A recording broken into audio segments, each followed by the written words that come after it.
So, what we want to talk about today is this whole concept of omni-channel and your business, because certainly over the last number of years, having more points of placement has been seen as an advantage. But of course, it can cause confusion for customers. We want to make sure we really lean into that and kind of go through ultimately how best can omni-channel serve your business and where it fits into this. So most brands are still thinking about Amazon as just an e-commerce channel. And today I want to show you how Amazon is actually influencing your overall retail performance, your media efficiency, and your customer acquisition, whether you're actively managing it or not. Okay. So for those of you who don't know me, I'm Don Thompson, CEO of Beacon Commerce. And 12 years ago, I left Amazon and started helping CPG brands with their presence on the digital shelf. Today, we have a team of 30 people, which is shocking and crazy, working full time across all key markets. At Beacon, we really focus on Amazon with a wider lens to the impact that Amazon has across all the sales and marketing channels. And today, I'll show you how that synergy can actually work for your brand. At the end of this webinar, I'm hoping you'll understand how Amazon can fit into your overall strategy and why being on the platform is no longer an option that brands want to take that risk of not being there. It's somewhere where customers are going to experience your product at all these different touch points. So we'll get into some practical ways to do this as well and make sure that you have the tools available to be as successful as possible. Now, we work with a lot of clients in the CPG space where traditional brick and mortar retail engagements are a necessary part of their channel strategy. Unfortunately, many CPG brands fear Amazon as part of their go-to-market plan for reasons like these. My retail partner doesn't want me to sell on Amazon. This is something I commonly hear from people when I'm chatting with them, and we'll talk about some of the reasons why that's not accurate. It's they don't want you selling in the way that you've been doing it. My customers don't want to shop on Amazon. I work with a lot of people in products that are kind of in more of an environmental space. They may have customers who really want to shop, touch, feel, see them at stores or at various markets. But at the end of the day, customers absolutely shop on Amazon, and we'll talk about what that looks like. And then we get into this black hole of third-party sellers.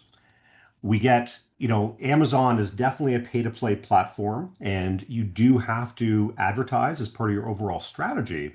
But we can talk about how best to utilize your budget, however small or large that is, to benefit the outcome for your business.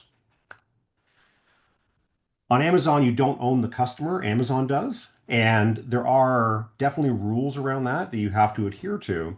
But there are, again, ways that you can use data from Amazon to help you in all of your channels. And then there's absolutely the risk of Amazon taking your page down. There's lots of rules and regulations that you have to abide by that are a little looser for your own website. But when it comes to Amazon, they own that customer experience, and we want to make sure that we're abiding by the rules of the channel. And so statements, making sure we have regulations in place and certifications to allow us to effectively sell our product in those categories.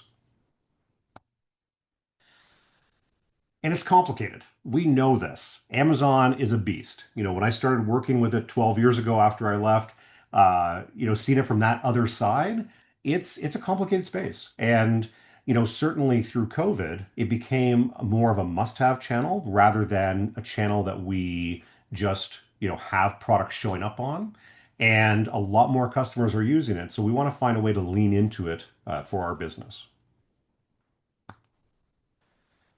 Now, the reality of brand growth and resilience in 2026 is that the more ways customers can find you, the better. The customer buying journey needs to include these respected online channels that, if we use them correctly, they can amplify your brand customer experience and ensure that customers can buy you in a way that builds trust in your brand. Today, customers move fluidly across all the channels in the buying ecosystem, and that path is rarely linear. Amazon is often the first and is definitely the most influential checkpoint. And the reason for this is Amazon has 310 million customers worldwide and growing. And so, with 40% of the e-commerce market share, they're a space that you have to make sure you have a presence in a way that is showing off your brand appropriately.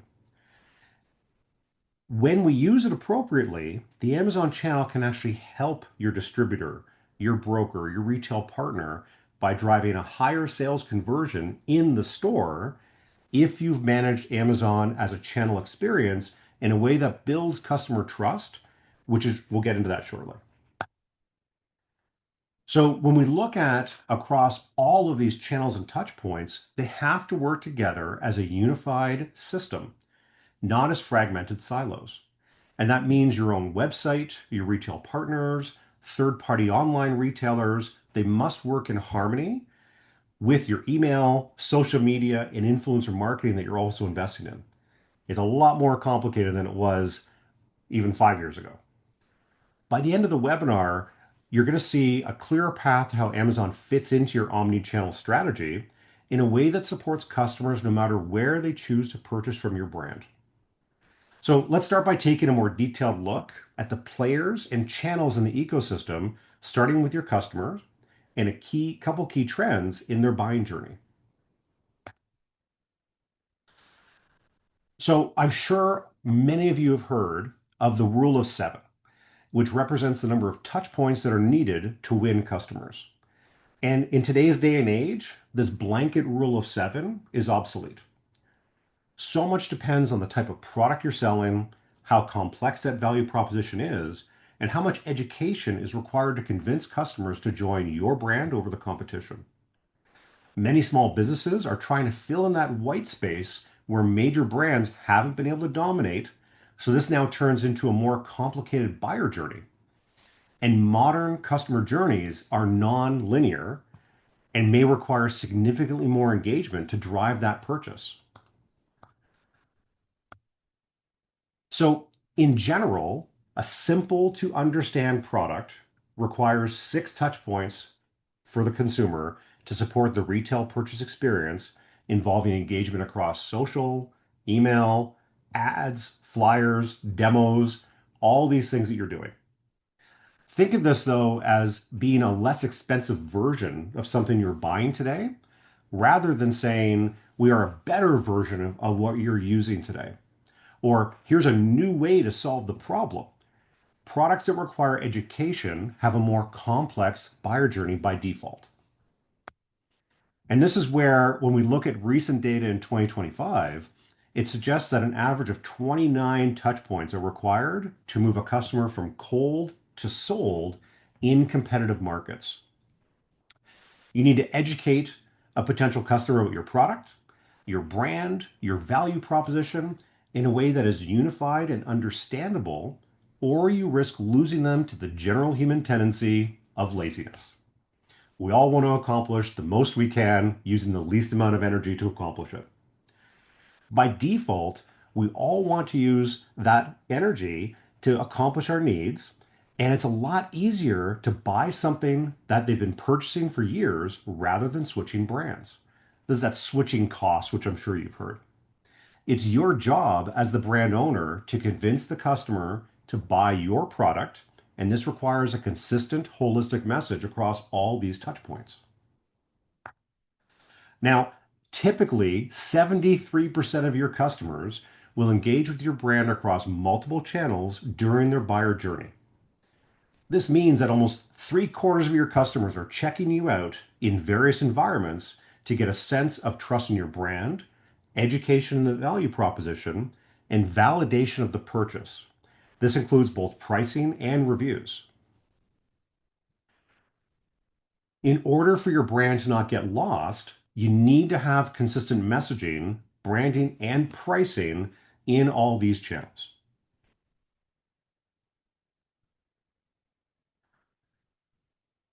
So, one of the key trends that's happening that we need to pay attention to in the customer journey is this thing called showrooming.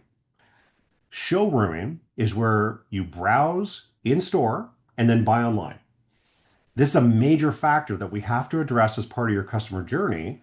And unsurprisingly, Amazon has been the primary beneficiary due to its dominance in price comparisons, review aggregation, and frankly, delivery convenience. Almost half of your shoppers admit to showrooming. They go to the store, see it, touch it, test it, and then buy it online later. These attribution points are unfortunately hard to measure as you lose the last impression of conversion. So it's hard to know where you may be falling off in that customer journey with your brand. More troubling for the traditional retailers is that almost a quarter of shoppers have used their smartphone to buy a product online while physically standing in the retail store. Typically, this means they found a better price somewhere else, usually Amazon, and now your retail partner is just a showroom. Now, of course, this is going to happen from time to time, but 25% is a lot of times. And we want to discuss the impact this has on retailers in the moment because it definitely affects your brand.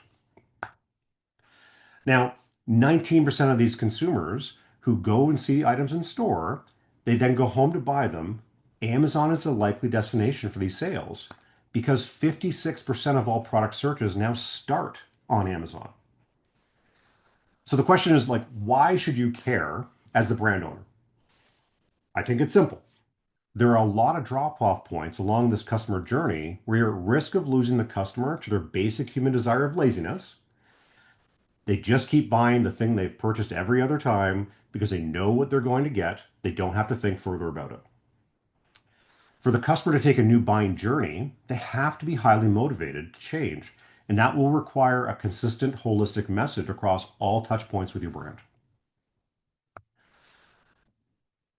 So when we look at the first misconception that my customers don't shop on Amazon, I hear this many times from folks I'm talking to, and the number of people that actually say this versus live by it are few and far between. We know when customers are working with you as a brand, they're using Amazon as a buying channel.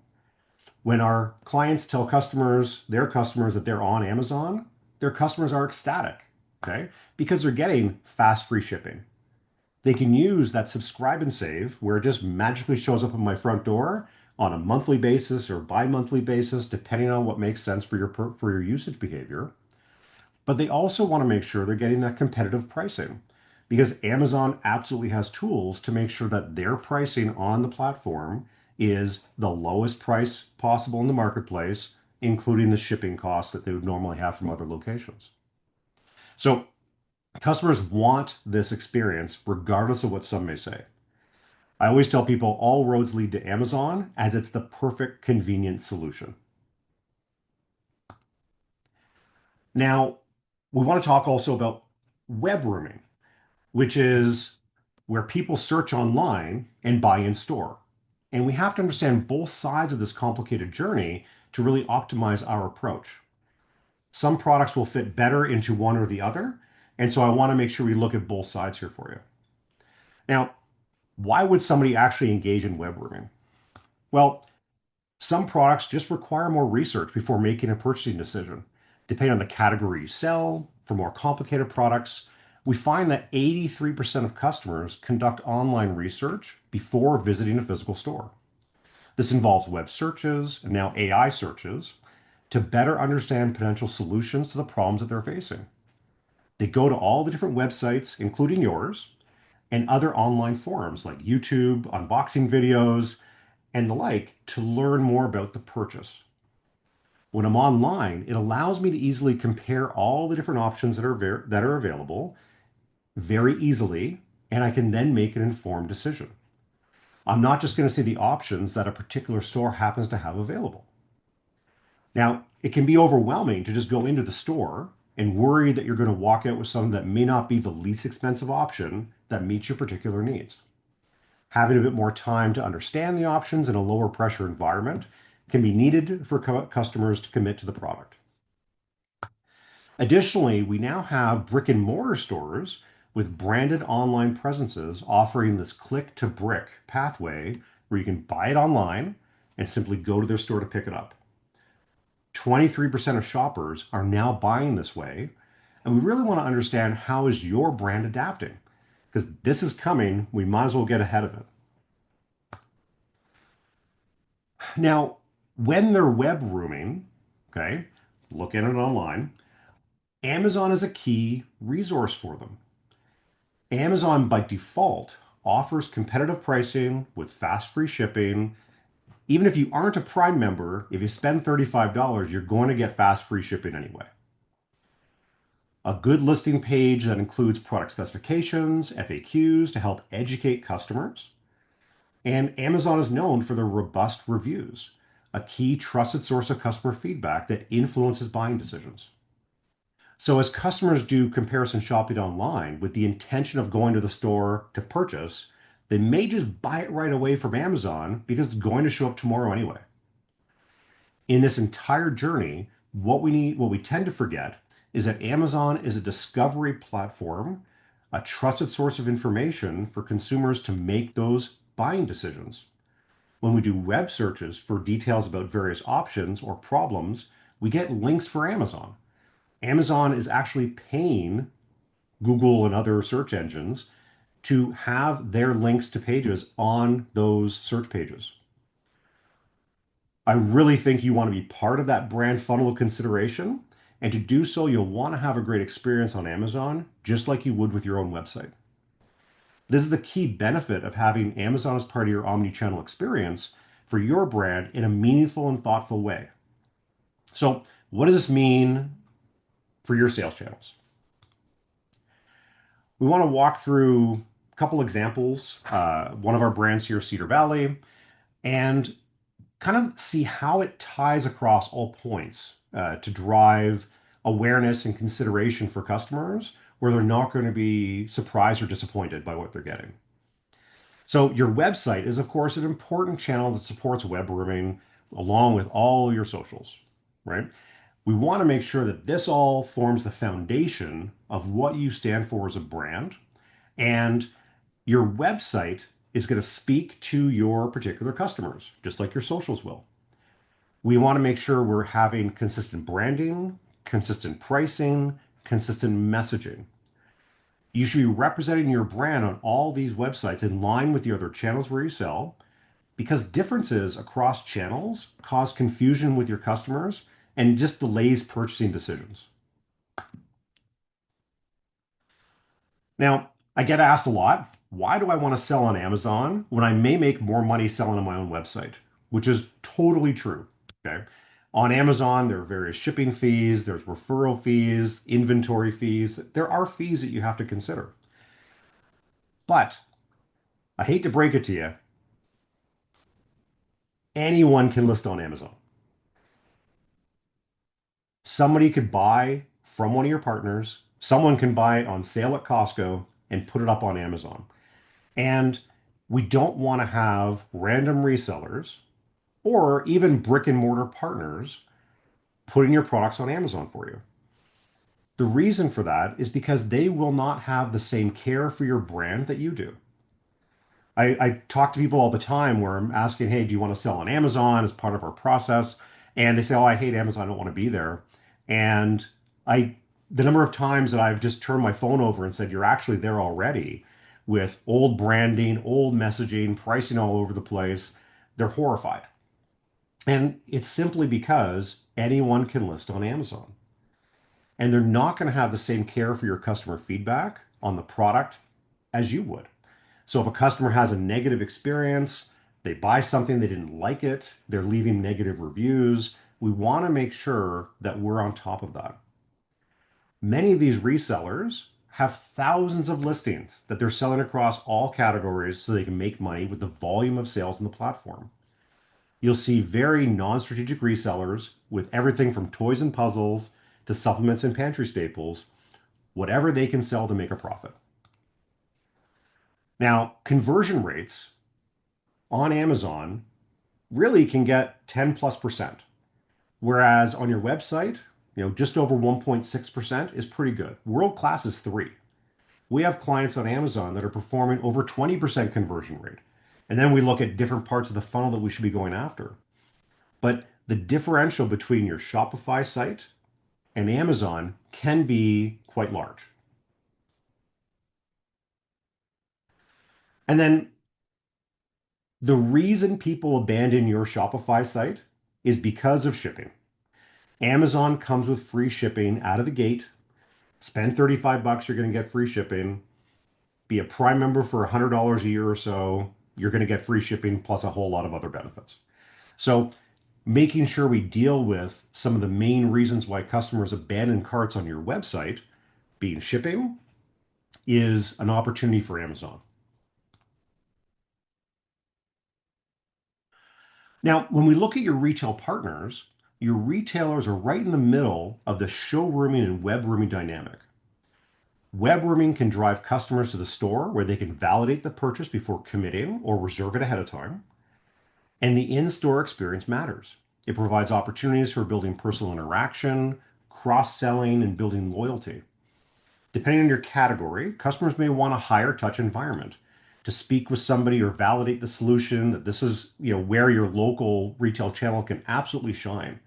And all the demoing and training that you've been doing of the staff is now going to help you close the sale. On the other hand, with showrooming, if customers are trying out your product in store and buying online while in the aisle, it doesn't take long for the retailer to see velocity slow down on shelf, leading to requests for funding relief so that they can run a sale and move the product. Eventually, they may just get fed up and delist your product or brand from the shelves. So, how do we stop this from happening? We need to be managing pricing across all channels to ensure customers are not finding better deals on Amazon or elsewhere online for the same product in the aisle. Omnichannel is here to stay. Amazon's not going anywhere, and there's absolutely a space for the traditional retail channel to shine. When they all work together in harmony, it's where you have a competitive advantage for your brand versus others who have kind of let it go. So we get to my retail partner does not want me to sell on Amazon, which is not totally true. Retail buyers use Amazon as a research engine for new products that are rated well and selling well. They're using Amazon to discover new brands that they want to bring in store, but are looking for a few things. Do customers like it? If so, why? Retailers want to bet on a winner, and Amazon helps reduce their risk. We know that shelf space at retail is at a premium. Amazon is a way for them to reduce their risk of bringing in bad products for their customers at their store.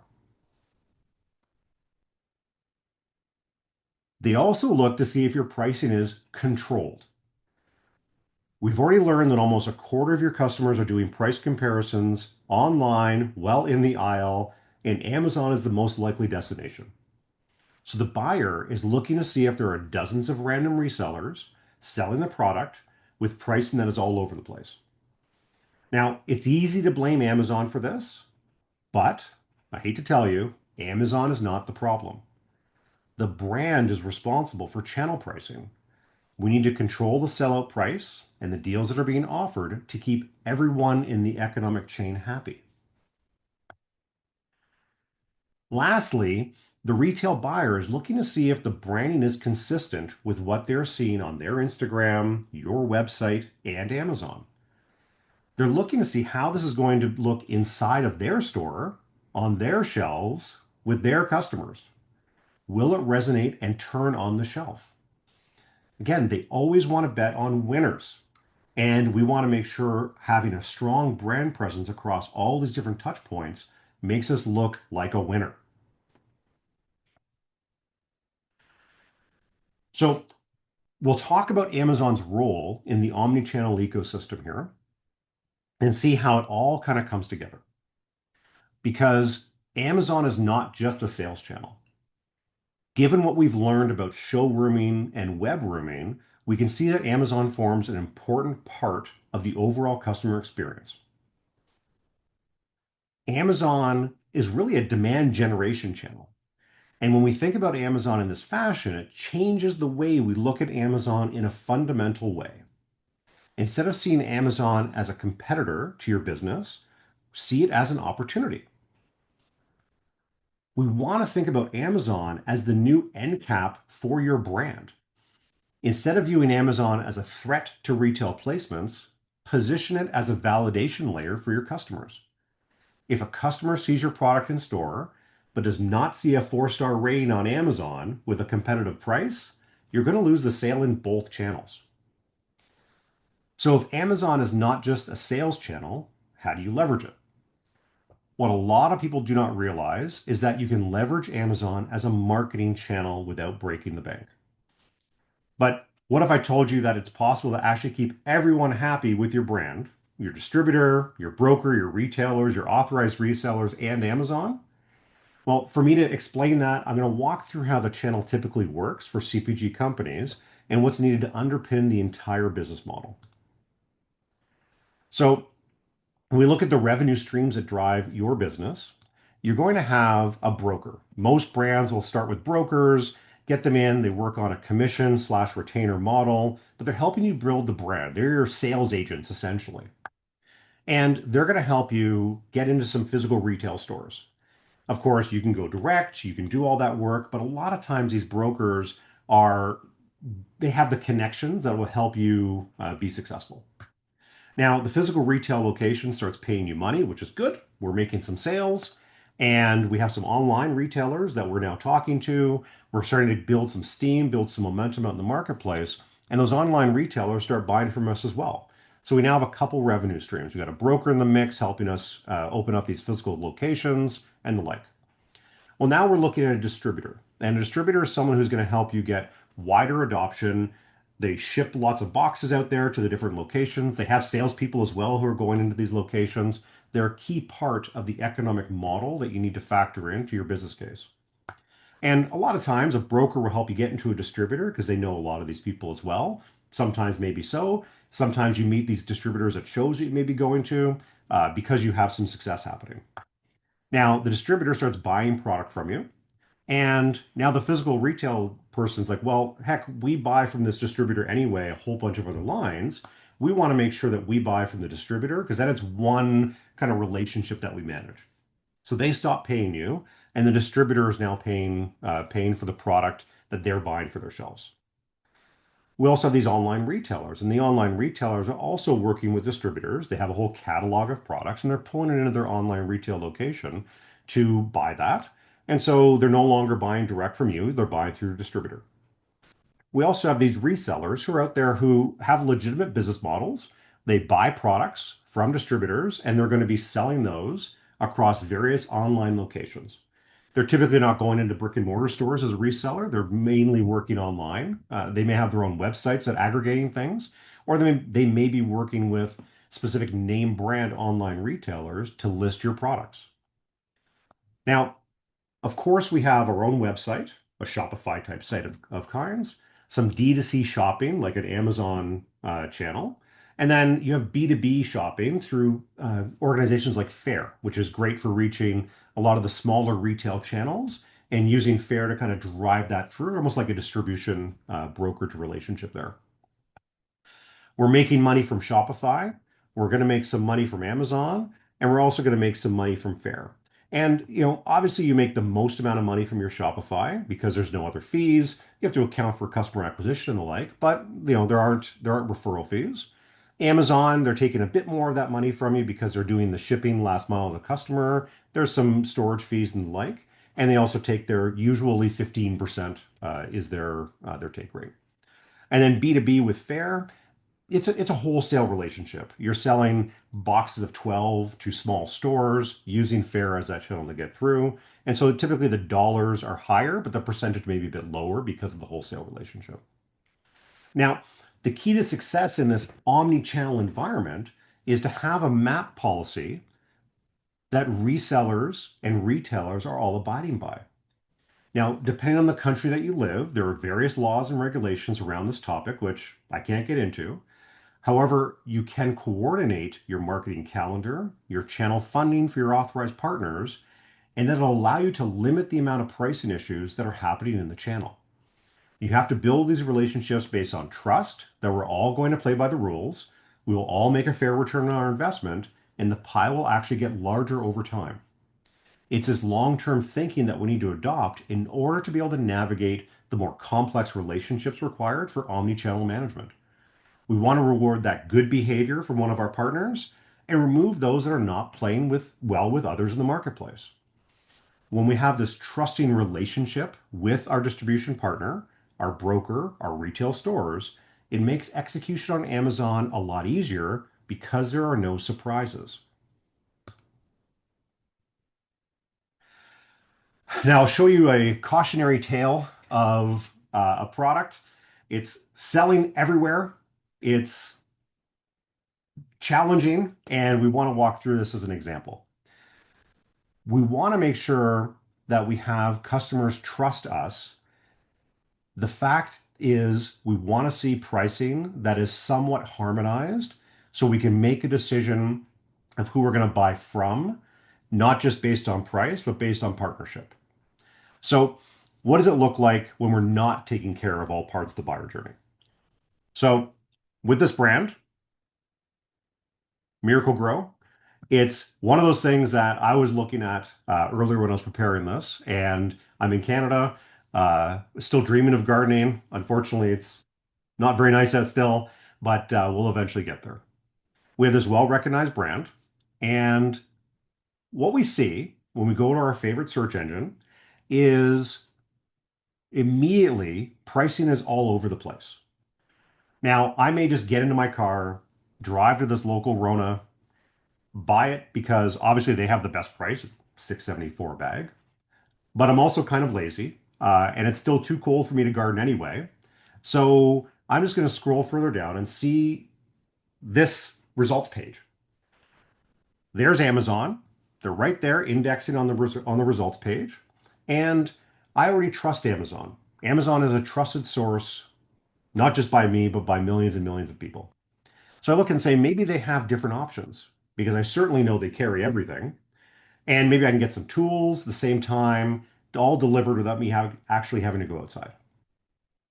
So I go to Amazon and I see all these different potting mixes, but I see some good reviews. I see this interesting badge. I see this price of 17.49, and immediately I think, oh, it must be bigger. Okay. So I click on the image to see what's going on. And unfortunately, I get to this page and I have no idea what to do. Okay. Here, Amazon is actively trying to get customers to buy something else because this alternative is only $9.99 and they're well rated. Over here, Amazon is telling me that the pricing is higher than typical. And now I just don't know what's happening. Amazon is fighting you because nobody's managing the channel. And then I have these random resellers that are selling this product up to 38 bucks a bag. At least it's prime delivery, but 17.49 plus delivery, 24.72 plus delivery. At the end of the day, I've lost trust. I don't know what I'm going to get. I'm already on Amazon. I'm most likely going to click on this guy over here because I trust that for 10 bucks and maybe I'll buy some other stuff while I'm here. We want to make sure this doesn't happen to you because this is a confusing experience for customers. Now, I'm sure Miracle Grow will be just fine. Okay. But as we build our brand and our brand equity, we want to make sure that you're leaning into managing your channel in a way that doesn't cause this level of confusion because most of our brands can't stomach this happening. So we'll talk about three tactics for omni-channel success and make sure you're kind of planning for this as part of your own journey. So this idea of being everywhere, supporting an omni-channel experience, it needs to be underpinned by that solid map strategy that rewards those that are playing by the rules so our brand is supported. We want to make sure that you're doing these three things because it'll help you be successful everywhere that you're selling. So first off, we want to make sure you trademark your brand. Now, this may be obvious for a lot of you, but it's not as obvious as it should be. So I speak with founders all the time of CPG companies, and I ask them, have you trademarked your brand? And sheepishly, far too many of them reply no. You're going to be investing a lot of time, energy, and effort and money launching your brand, and there are plenty of people that will try to affect your success. If you do not have a trademark for your brand, you're definitely leaving a serious risk to your future brand growth and your eventual exit. You'll also need this trademark in order to protect your brand on Amazon and create the premium content to showcase your brand the way you want it to, like you would with your website. Now, the good news is you can do this off of just the approved application, since it typically takes 18 months to actually get the trademark from the various trademark offices. Now, even better, Amazon actually has something called the IP Accelerator program, which is all normal trademarks, all name brand legal offices, and all very reasonably priced. So, highly recommend you check out the IP Accelerator if you've not trademarked your brand. You can use this and get a trademark from respected lawyers and the like. Now, the second piece is we need to immediately create a MAP policy. When we look at MAP policy, the most important part of it is actually enforcing it. So we can write a lot of stuff on words, on paper, but at the end of the day, if we're not enforcing it, then it's not going to have the teeth that it needs. Now, this means stopping sales to people that are not abiding by the policy. You can use your distributor to help you manage this or your own wholesale account list. You can have an approved customer list and you can have approved people that meet your criteria. Sometimes we have clients who only sell to online retailers if they have a brick and mortar store as well. Or they're well known in the category. They sell lots of stuff in the, swimming market. Then we want to make sure that we have those online retailers as part of that journey. There are plenty of good resellers out there that you can work with. Okay. Absolutely not a bad thing to have resellers. You just want to make sure that you have the right resellers that are strategic for you and are going to help you move your brand forward. You own the decision. You don't have to just sell to everybody and anyone. Now, for your own website, always maintain the pricing on your website. If you're going to run a sale, run it as a bundle, buy three, get one free, get a gift with purchase. This helps for you to have everyone in the channel happy with what they're doing. They can all make money through their sales efforts, and we're all going to work together to deliver for customers. And lastly, you need to monitor Amazon. I've seen clients' products show up on Amazon where someone used a live shot of the product in their hand from an aisle at Costco to post it up on Amazon. Not a great look. We also see random resellers listing on product pages selling for $2 less a unit. We already showed the higher price per unit, but we have people who sell for $2 less a unit, which can then also trigger a repricing bot war on Amazon that affects all of our authorized partners. And they wonder why should they partner with you if you can't control your pricing in the channel through effective means. Third, we want to consider channel exclusive SKUs. Okay. If we don't all have the same product, it's hard for everyone to get mad. So I know this can be an expensive solution. Okay. So hear me out. When we have the same product selling elsewhere, people use the easiest lever they have to drive sales. They lower the price. They do this without any authorization or consideration of the effect on your brand position, and certainly don't care if they're upsetting some other partner in your financial model.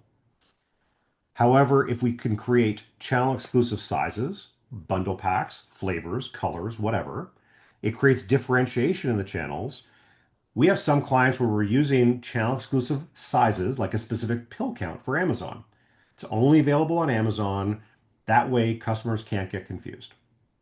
I fully recognize that this may not be possible at the beginning of your brand journey because it does come with operational overhead. However, give it some consideration as part of how you're managing your omni-channel experience.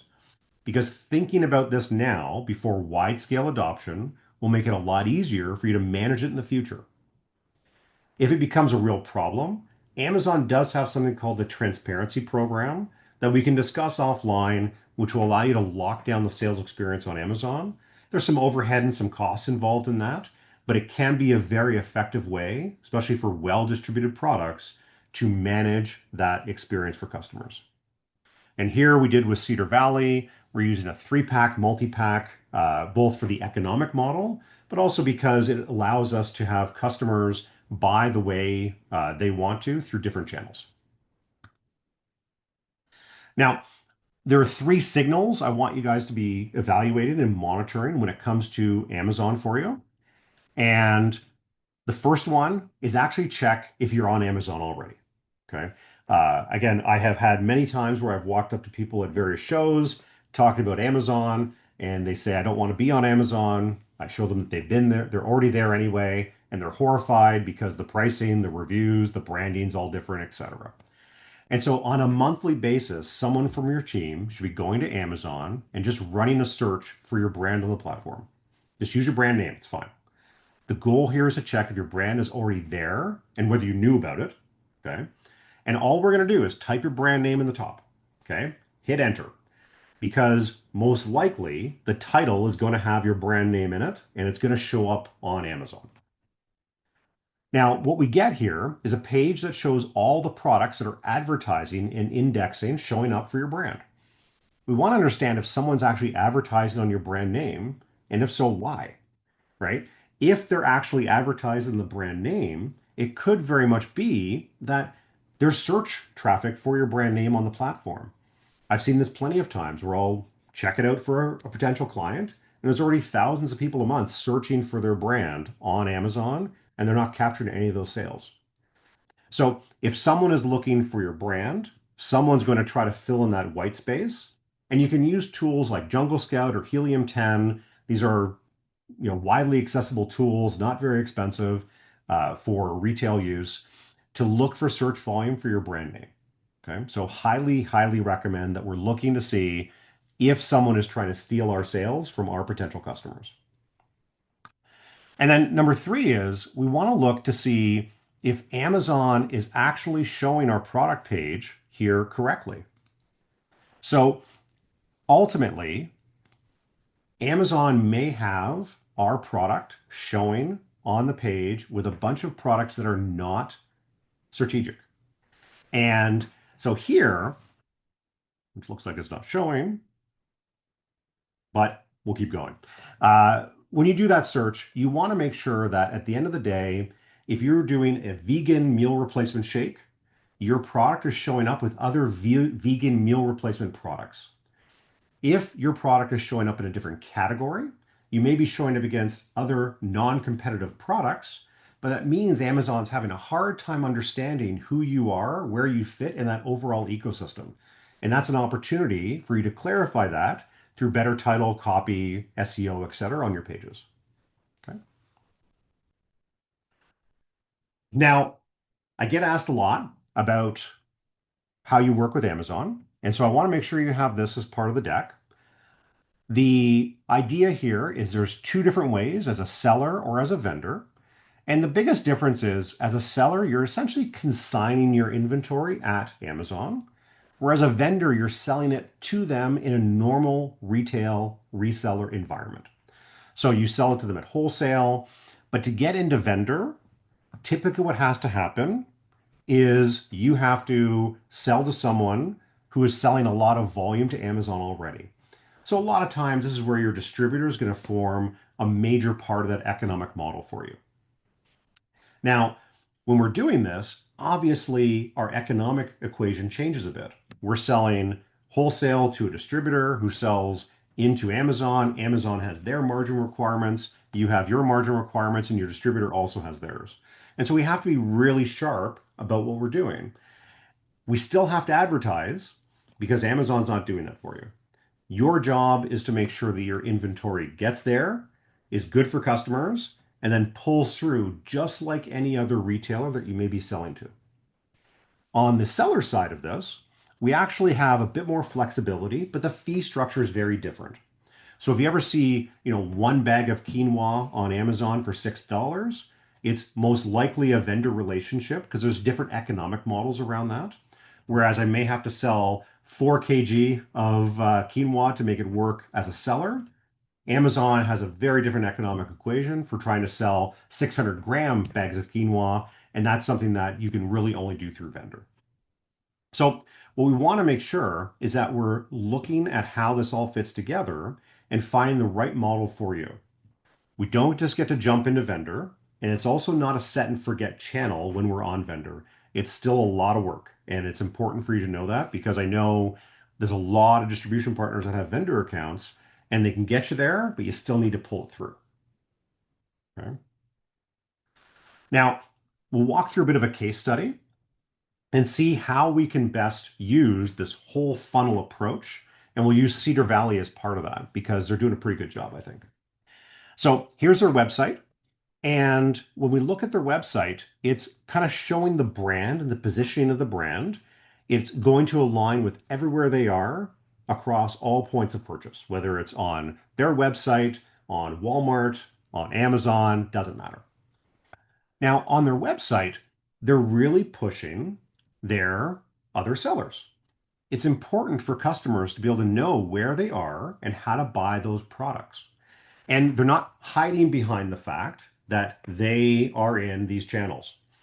Making sure we show all the major retailers that we're part of, all the badges, builds trust in your brand as well. And then store locators so people can actually find you where they are.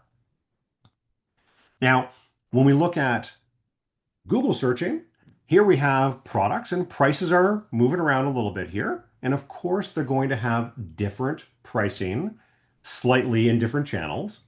And what we've done is we've built an Amazon experience that looks at 3 packs, variety packs, 6 packs, more bulk buying purchasing behavior, because selling one bag of chips on Amazon is definitely not economically viable. So what we're doing is making sure that they have a really good experience for customers across all these touch points and build out high quality reviews with great comments. And so this builds trust no matter where they are selling. And as we looked at the end cap of your brand, this all supports it. And then additionally, we have some wonderful bestseller badges that are happening in the category. And this is going to build further trust in what's going on. Now, Amazon is a complex beast. We know this. If you've ever tried to sell on Amazon in the past and didn't have a great experience, we should discuss. If you're selling on Amazon and aren't sure you are taking full advantage of the platform, as I've laid it out, let's discuss. If you're already selling and aren't making any money on Amazon, let's discuss. Because brands that work with us, because we take data and the complex signals from Amazon and translate this into an actionable plan that works for their business at whatever stage their brand is in. We have this thing called an opportunity assessment. And if you're uncertain how your product fits onto Amazon, this is what we're using. We start from a profit first space for your brand to see what makes the most sense for you in the channel. For example, someone selling single packs of your product doesn't make sense. We need to go with value bundles. We then look at the market, the search, the signals to see who's winning and what size the prize is. Is there a 700-pound gorilla that will require a lot of money to dislodge? Can we win enough share and build out a full funnel strategy? With all this, we want to make sure what makes the most sense for your brand. Okay. It's not just a product, it's your brand, and we want to make sure it's successful. We're a firm believer in the long-term approach to channels and ensure that we're aligned with you on how the channels best used to support your needs. I say no to a lot of people, as many as I say yes to, because we want to have an honest opportunity assessment of what's going on and ultimately what makes the most sense for Amazon as part of your overall brand strategy. So here's a QR code you can take a look at for the opportunity assessment. And we'll certainly talk about what that looks like to make sure you have all the data you need to build the right part of your funnel and channel strategy for Amazon. And additionally, on our website, we've got some great case studies from some of the clients that we get to work with, and talking about their brand, their experience, ultimately what it's like to work with us, and how we help them build the right profit channel for them where they are at the time. Now, we're almost out of time. I offered you something that we're due. This would be the third year that we've done this. It's called the Shine on Amazon contest.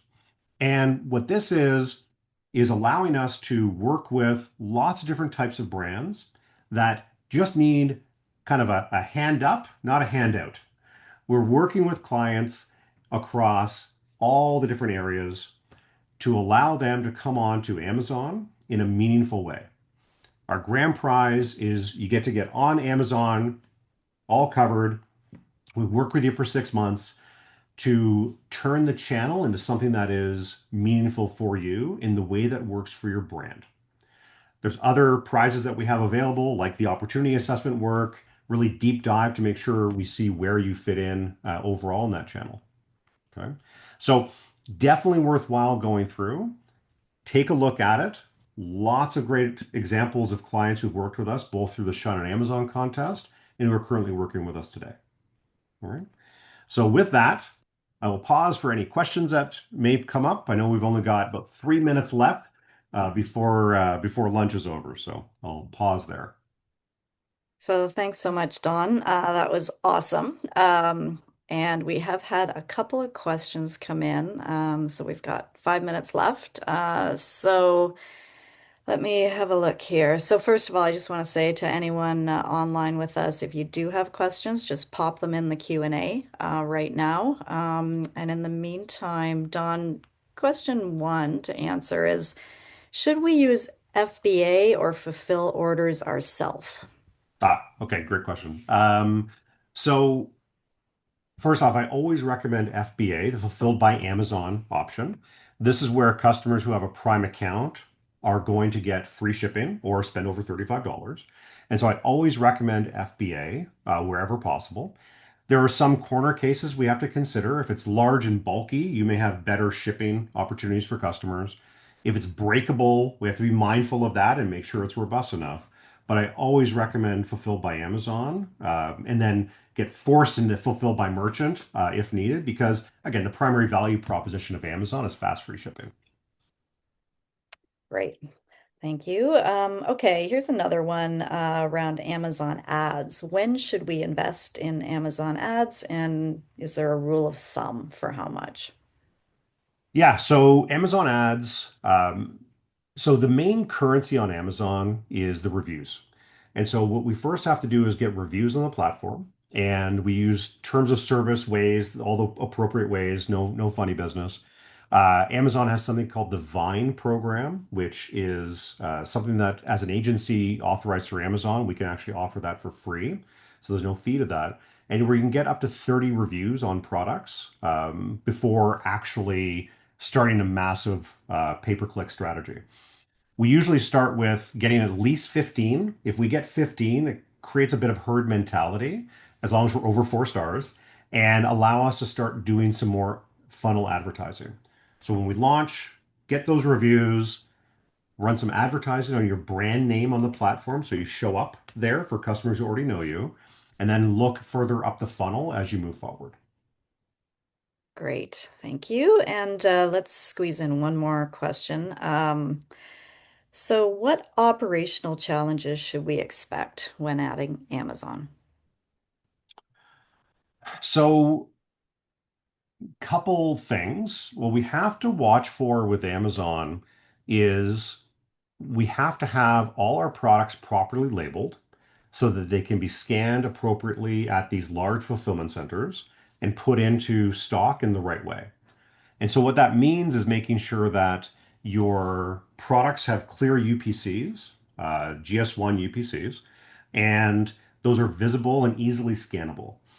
We always want to make sure that Amazon has the least amount of work and uncertainty. Otherwise, it will delay kind of the incoming receiving of your inventory. On the other side is your packaging has to be robust. And what I mean by that is if you have, really thin gauge cardboard that is fine for master pack to put on shelf, but it's not going to be fine for you to have a box show up at your door from one of the delivery people. It's really important that you look at that holistic experience from Amazon getting it into stock to Amazon delivering it to your customer's door and ensuring that it's going to kind of last through that entire portion of the experience. And so we typically recommend some test buys on product to make sure that there aren't any surprises going on before we really open things up for all the other customers. Okay, and let's squeeze one more in. I've had another one come through. So, is there a tip for dealing with third-party sellers if they list our products? Yeah. So Amazon is an open catalog, so anyone can list your product. What we need to have is our brand registered on Amazon, which requires the trademark that we talked about. When we have our brand registered, then there are tools available to us to ensure that the right people are selling your product on the platform. We're making sure that customers are going to have a great experience and that we're not going to have just anyone who's not delivering that final mile to the customer involved. If it becomes a real problem, then we talk about the transparency program, which does require an additional sticker put on the product, but it forces people to load that code when they're trying to ship. And so it can really lock down your brand from having just any randoms like we saw with Miracle Grow there selling the product. And so we can kind of escalate that through, but it's all underpinned by having a trademark that we've registered in the system with Amazon.